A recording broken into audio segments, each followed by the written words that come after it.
For those of us of a certain age who grew up as fans of drunken peasants back in the day when they were good, you might remember G-Man as a bit of a minor celebrity. So I was pretty excited at the chance to get to speak to him, and then pretty disappointed by the chance that he just repeated himself and refused to listen. But honestly, after last week, we're all looking for something a little bit more light-hearted, aren't we?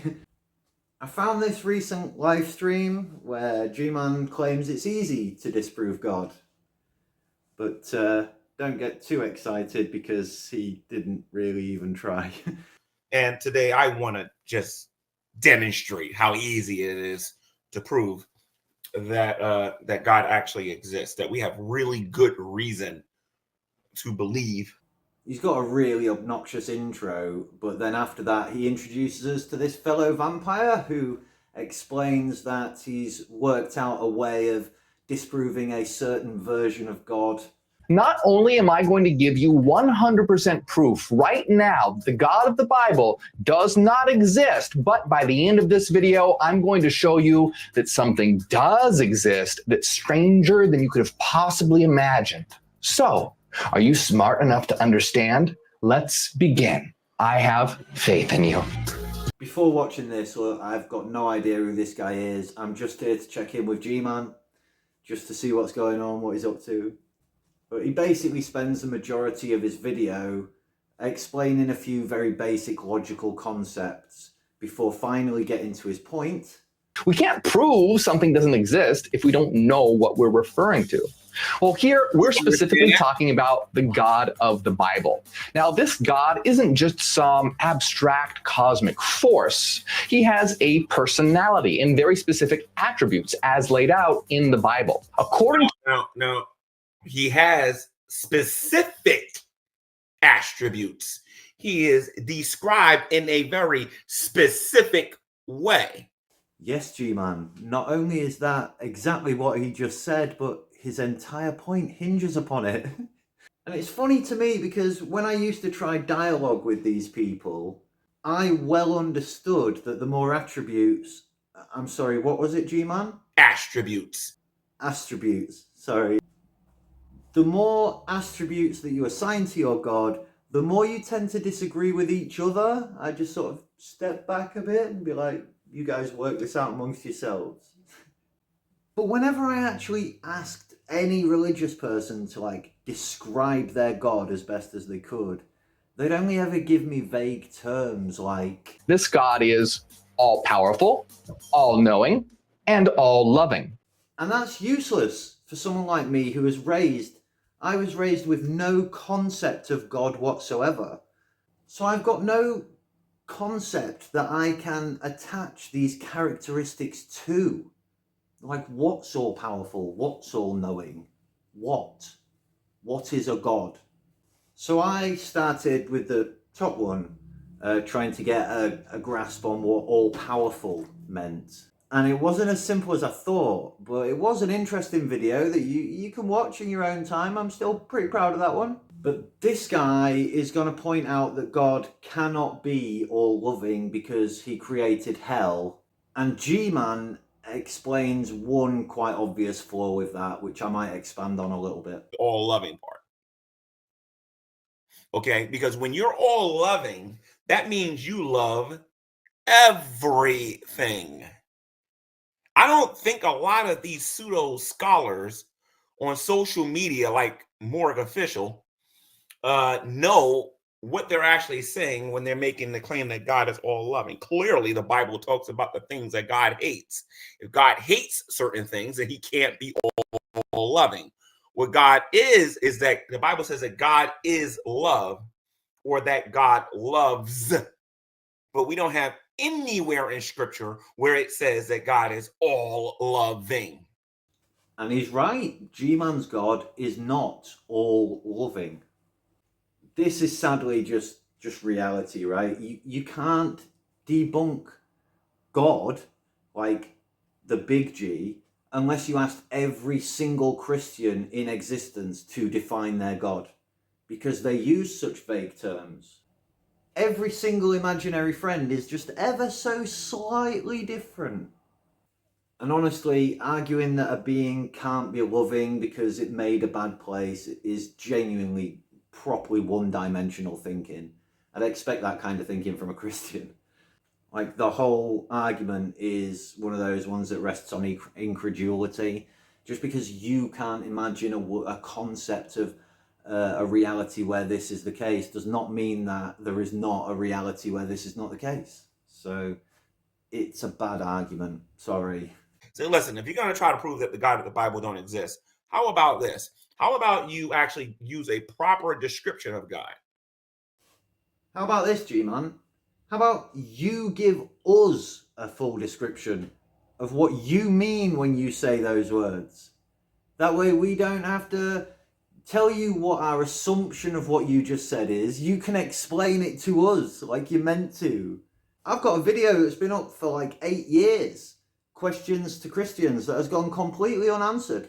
And it's literally just, please describe your God to me. That's it. That's all I'm asking you to do. Since God allows people to go to hell, this means either he is not all loving, because no being of infinite love would allow souls to be tortured for all eternity, or he is powerless to stop this from happening, in which case he is not all powerful, or he doesn't know that they're going to hell, in which case he's not all knowing.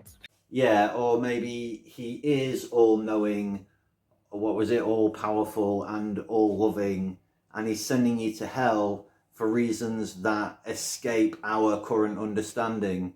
Incredulity is when you assume that you've thought of every single possibility in an instance where that can't be the case. There are an infinite number of possibilities that are outside of our understanding, or at least we have to be humble enough to accept that there could be some future understanding that we have of a situation.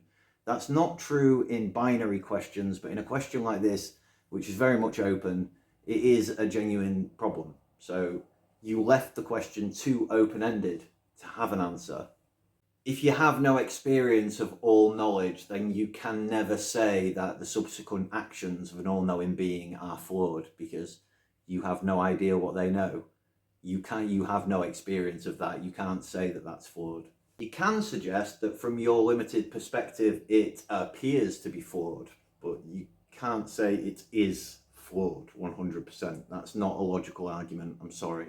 Again, you've got a fat bunch of Christians over there screaming, not my God, you know, and that's always going to be the problem with this kind of situation. You can't just walk in and tell them what they think.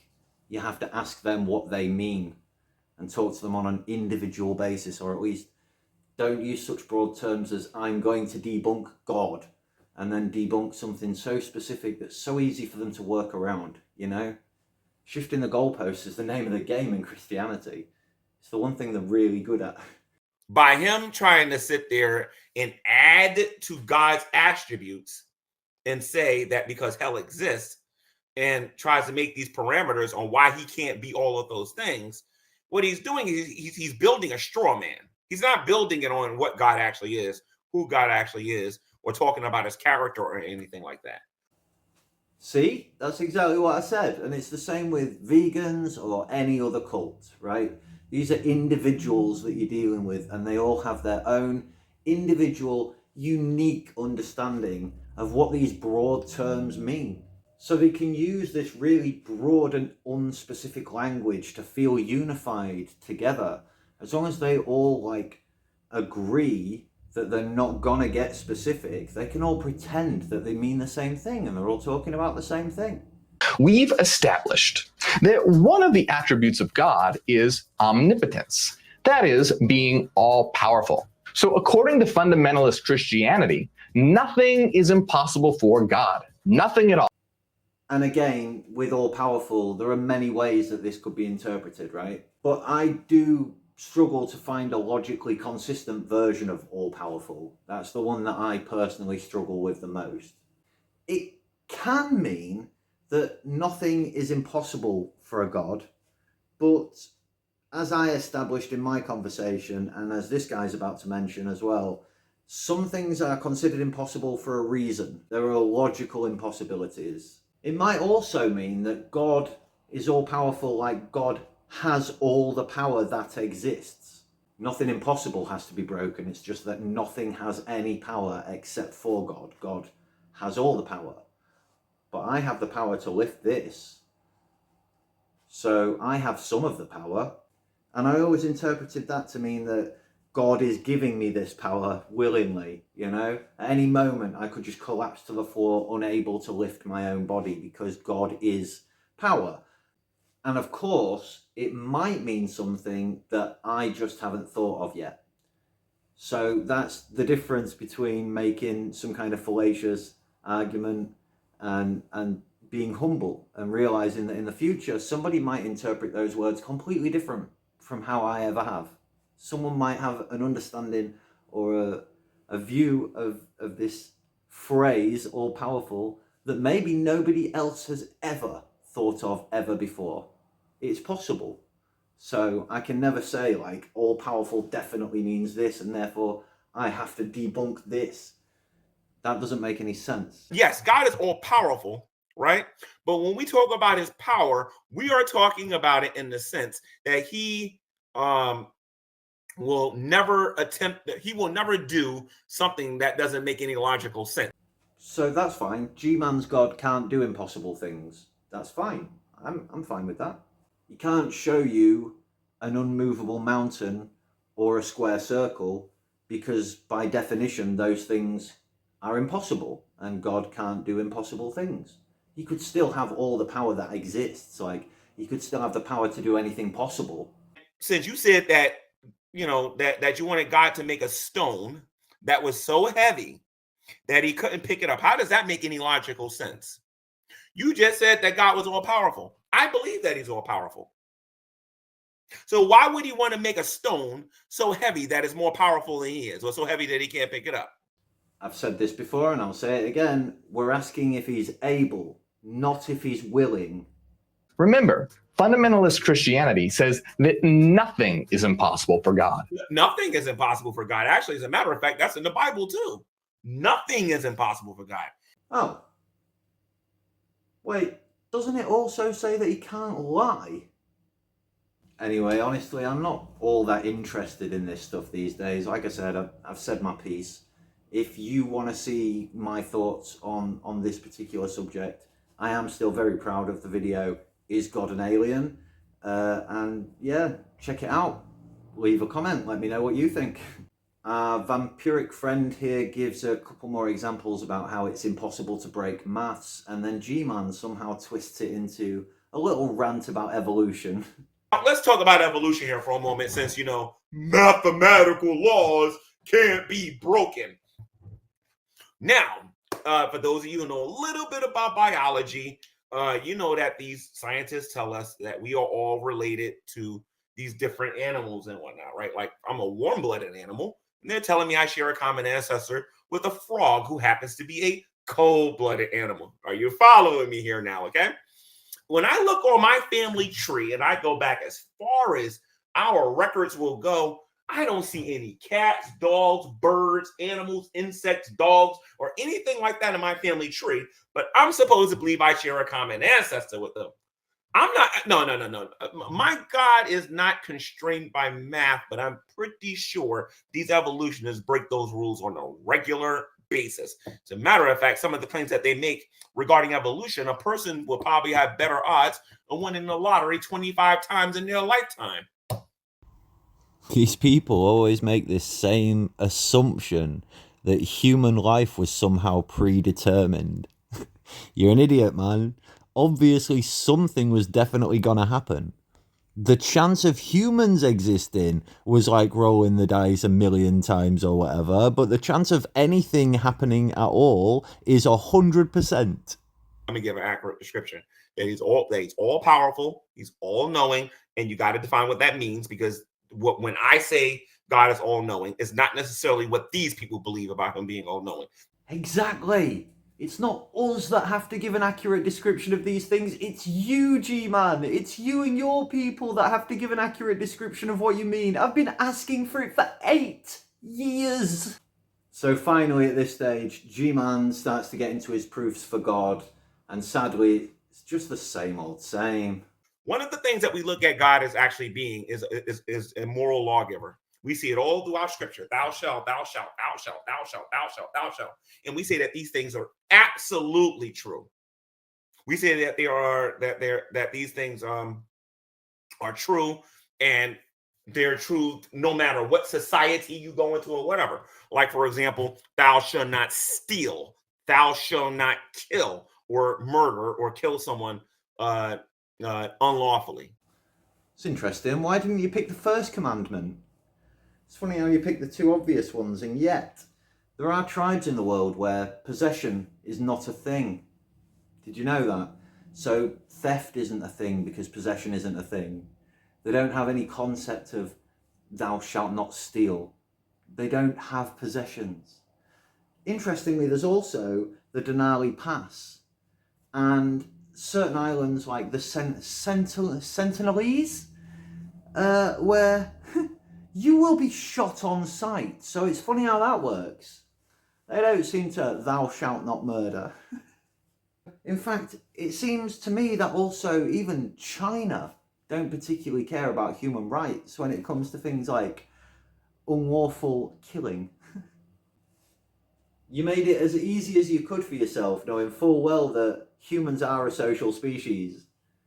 We're a social species, which means, like, if we'd evolved from tigers, you wouldn't be saying thou shalt not kill, because that wouldn't be part of our instincts.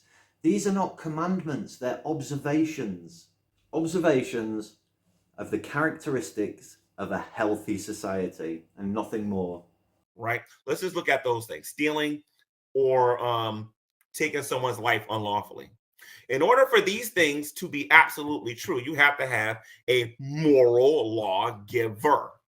And that's exactly why these are not universal moral laws.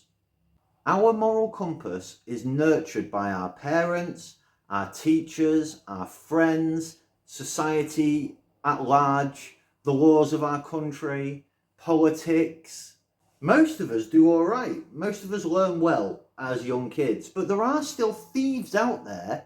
There are still killers out there. There are cannibal villages in the world.